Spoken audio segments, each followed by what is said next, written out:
আসসালামু আলাইকুম গাইস, আশা করছি আপনারা সবাই খুব ভালো আছেন। আমি আবার ভাইরাল চাচাকে দেখতে পাইছি। দেখি চলেন দিনই চাচার সাথে একটা কঠিন প্রশ্ন করব চাচাকে।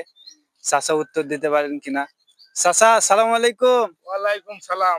ভালো আছে? এই তো আছি চাচা, আপনি কেমন আছেন? এই তো আছি, ভালোই আছি।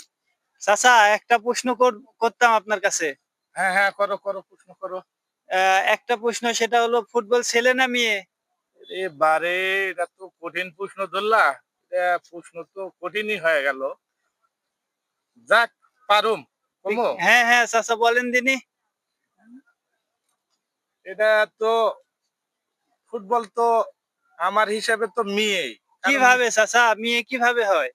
মেয়ে যদি না হবে, একটা ফুটবলের পিছনে এই ২২টা জোয়ান পোলা কি জন্য দৌড়াবে এই ফুটবলের পিছনে? তাহলে আমার দৃষ্টিতে এটা মেয়েই হবে। ২২ জন পোলা খালি ছুটে একটা ফুটবলের পিছনে। বাহ বাহ চাচা, সুন্দর কথা হ্যাঁ, এটা বলছেন। তো মেয়েই এটা হবে, তো মেয়ে, ভাবার মেয়ে। বিষয়। অবশ্যই একটা মেয়ের পিছনে তো ছেলে ঘোরে, তার মানে হ্যাঁ, হ্যাঁ, ফুটবল হ্যাঁ, অবশ্যই হ্যাঁ, মেয়ে হ্যাঁ, হবে তো একটু চাচা। কঠিন প্রশ্ন থাকলে লিয়ে আসো, আমি কয়া দিতে পারবো। হ্যাঁ চাচা, ঠিক আছে, ইনশাল্লাহ, আচ্ছা, ধন্যবাদ। আচ্ছা। সালাম আলাইকুম। ওয়ালাইকুম সালাম।